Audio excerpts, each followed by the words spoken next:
pounding.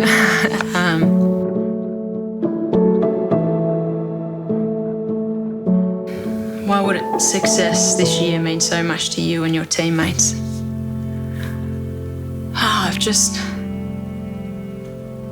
Honestly, for me, it would just mean the world to be able to see some of my teammates who have worked so damn hard. They've sacrificed so much to be where they are, and it's just so rewarding seeing things that they've been working on for months on end, I guess displayed out on the national stage. And yeah, to try and win, the ultimate goal would just be a massive reward for all their hard work that they do.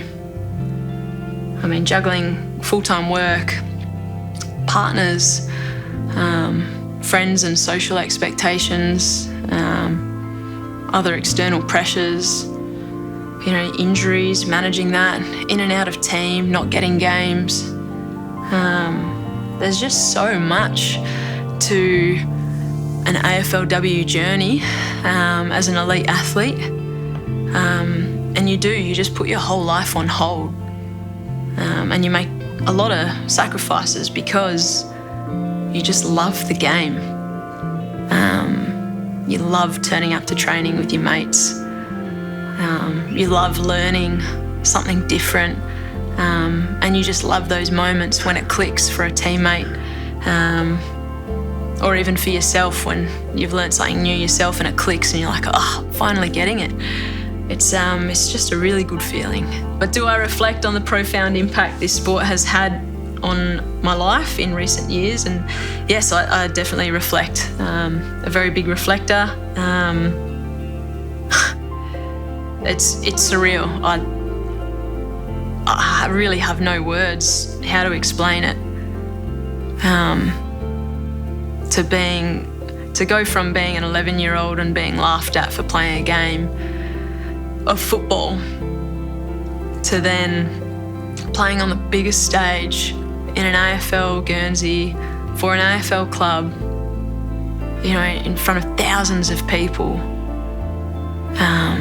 where people are applauding you. Applauding your teammates, screaming and shouting their names and riding the highs and lows of this great game. Yeah, it's an incredible feeling, and I'm very proud that I get the opportunity to be a part of it in a small way. And I really do thank the amazing women before us all, the true pioneers. They're the ones that, helped shape our game and where it is today, and for that I'll be forever grateful. And I know that a lot of them would die to have this opportunity, and so we do. I know a lot of players in the AFLW would remember that and thank them very much, and that we all play for you guys, and for the future that is yet to come. What have the past 2 years of COVID taught you? It's probably taught me the importance for quality time with the people that we love. I'm from Western Australia, and I've been away from home for probably about 7 to 8 years now. I've got 10 nieces and nephews, and I just saw a photo this morning that was of Seth, my first nephew. He was 2 and now he's starting high school, and just think of all the things that I guess you've missed out on. And like a lot of people, you can't just jump on an aeroplane and go and see him over the weekend, or that's kind of taken away from you, that freedom. And so that's obviously been difficult for a lot of people. I really feel for the families that have, had to go through some pretty horrific stuff, whether that be tragic deaths and not being able to attend funerals of loved ones, or be able to visit a loved one in hospital because of these COVID rules. And yeah, I just feel terrible for those people in our community and really thinking of them, because that would be really hard. It is, I guess, difficult being and living away from family because, yeah, you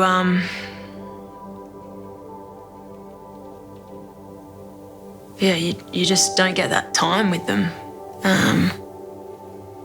And I was probably not really a big physical touch kind of person, but God, just to hug your teammates, to hug people that just need a hug, or to embrace a loved one in pure joy. It was hard last year during COVID when we went to Perth, and no doubt it was very difficult for Eagles and Fremantle when they went to Melbourne and they weren't allowed to, hug family members and stuff that live over there. That was the same for me when I was in Western Australia playing a game of footy. First time I'd seen them in a long time, and all my nieces and nephews, Mum was like, "You can't hug her," and I was just like, oh, I just want to give my 3-year-old niece the biggest squeeze and tell her and show her that Arnie loves her very much. And even though I'm not around much, that sometimes just a hug means a lot to a lot of people. So I probably value hugs more, and I definitely value quality time. What do I value less?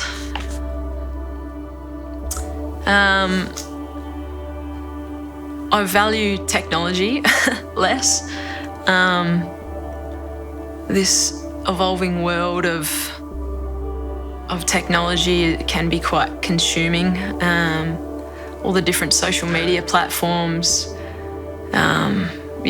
just being, everyone's on their phone 24/7, access to emails, replying to people at 2 a.m, TV, all these Netflix and Stan and Disney, it's fantastic, but yeah, God, it just consumes you, and you really do miss out on the present moment and things that are right in front of you. So, I think as individuals we have to put boundaries on ourselves with technology, because we miss out on a lot that's just right in front of our eyes. In 2019, you answered that your greatest fear was that no one would show up. 2 years on, how has that changed? Did I really say that? I was happily proven wrong in 2019 in the grand final when we played in front of 53,000 people at Adelaide Oval in the grand final. Very happy to be proven wrong in that. That was surreal that day, and it really was a moment for me personally where I could just feel worthy enough, good enough, that people actually respected, loved, were passionate about women's footy that day. 12 months on from missing last year's grand final through concussion, where does that day and week fit into who you are and your story?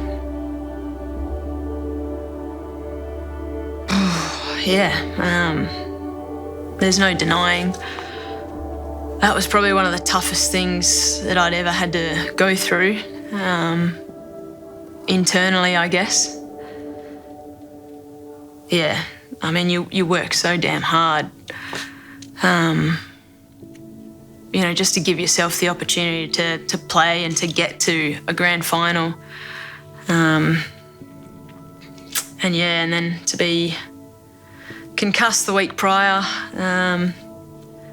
and be told that obviously you won't be taking place in the grand final because of the 12-day return to play protocol that was in place. It was tough, yeah. but I could only sit on that for a moment in time, because when there's disappointment, sometimes there can be opportunity. And for me, the opportunity was to share a really important message to our society, that yes, concussion is serious.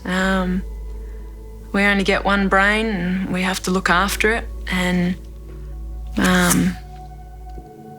and I needed to set an example for grassroots footy that, parents and coaches and players, I guess, felt empowered that, if they did receive a heavy collision, that,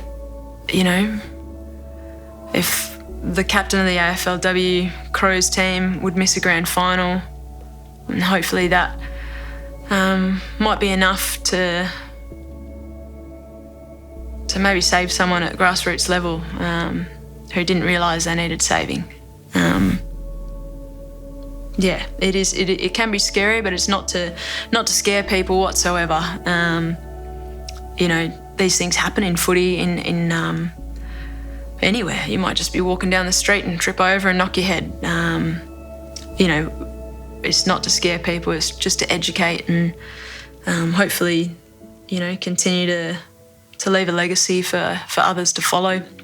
Is something I'm probably pretty passionate about, and I guess the feedback that I was inundated and support and everything that after I'd come out and shared that message was quite overwhelming. I don't think I truly understood the impact it might have had moving forward. Yeah, obviously you shared the story that when I was about 20 at an E Division grand final that I saw a guy go down and apparently he'd had a concussion the week prior. He was the captain of his team. It was in a grand final and he went to 7 different doctors to try and get approval to play in that grand final. And it was just a simple bump in the middle of the game and he just didn't get back up. And he died. And that was a pretty serious incident that I guess stayed with me. That I guess enabled me to help share a very important message and story, and actually had his best friend reach out to me on Twitter saying that he was, really happy with, I guess, how concussion was taken a little bit more serious these days, and that he'd be really proud that there is a little bit more conversation around it now, which is awesome. And so, so I really appreciate his best mate reaching out to me, and that was really nice. Footy's just been a massive part of my life.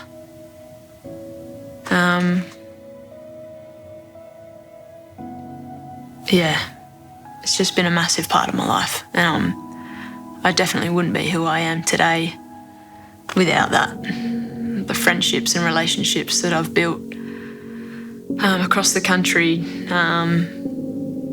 have really helped shape who I am today, and I'm forever grateful to those people. Forever grateful to this great game. Sport just really has a significant impact on individuals in how they see themselves, in how they see others, and the learnings that we take of just day-to-day life, how we treat other people in the community. All those lessons are learnt through sport, how we work and communicate with one another. It gives us so much. It's so important. And yet we see a decrease in adolescence of physical activity.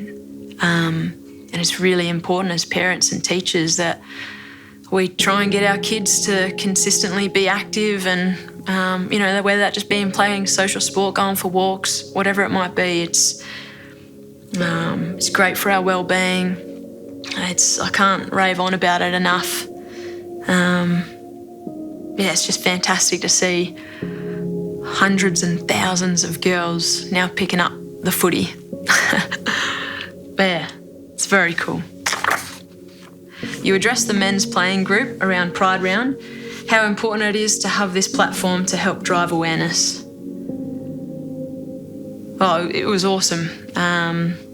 Rory Sloan, Matthew Nix, the head coach, and Dan Jackson from the leadership development area. They all spoke to me and asked me if I'd be willing to have a chat with the boys about Pride Round and I guess a little bit about my story, and I was very humbled that they'd approached me to do that. As much as I was a little bit nervous, I probably haven't openly discussed my sexuality many times, I guess, publicly.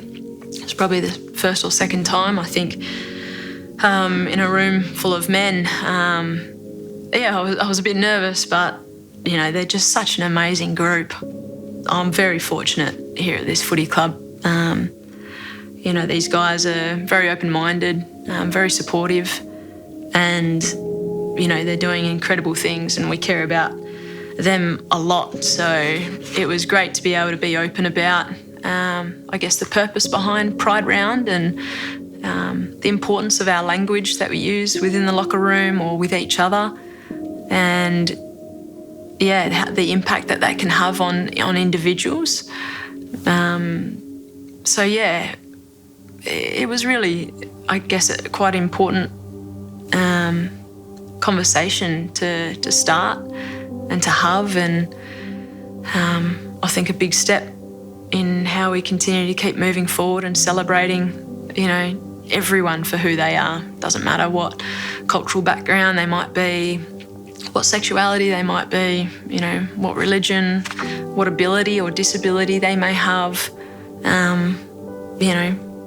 We just understand the importance of bringing good people together and creating, something amazing together. So, it was awesome to be able to be involved in that and play a small role in helping that conversation start. What female figure has had a profound influence on your life?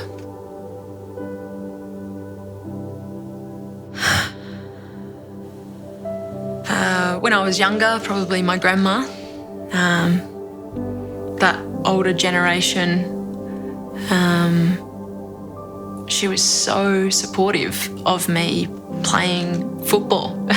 She was the loudest person at every single game, and she accepted me, and supported me playing such a physical kind of sport. And at that time, probably more known, more renowned for being a male dominated sport. She was a very big influence in my early days. And as I've continued to get a little bit older, and after she passed, it was, I've had so many female figures in my life, not necessarily football players, but, women that are just doing incredible things. One, my mum, but two, people that are like one of my mentors, owns her own business and, has really helped me, I guess, work on myself a lot over the last couple of years. Past female footy coaches that I've had. I've been very fortunate that I've surrounded myself with some amazing female figures, and there's so many more out there that are just doing incredible things. We just have to hear their stories. I guess on that, it's probably important to remember the impact that we can have on others, and to pay that forward when the time comes. You do remember those people that have helped point you in the right direction and guide you, and then you become that person for someone else. What life lesson did you learn the hard way?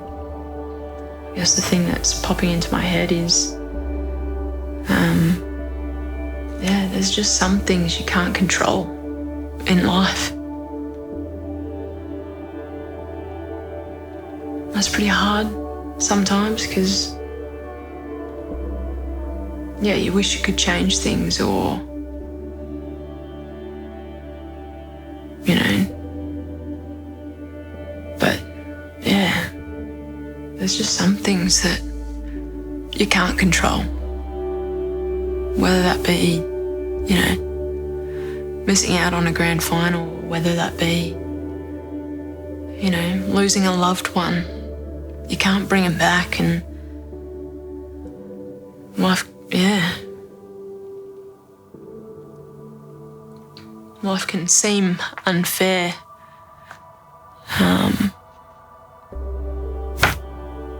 But a lot of these things are just out of your control. And we have to try to learn to focus on, we just have to try to learn and focus on the things that we can control. And the things that we can control is our attitudes and our behaviours towards a situation and how we choose to respond to it. And I'll be forever continuously trying to teach myself, you know, how to best do that. And try and share that with others. But, you know, some of the things that happen to us in our life, you know, like I said before, you can turn a disappointment or something that's a challenge and a struggle into an opportunity. And it might take us time to find an opportunity, but, you know, they're there if we find them or if we look for them hard enough.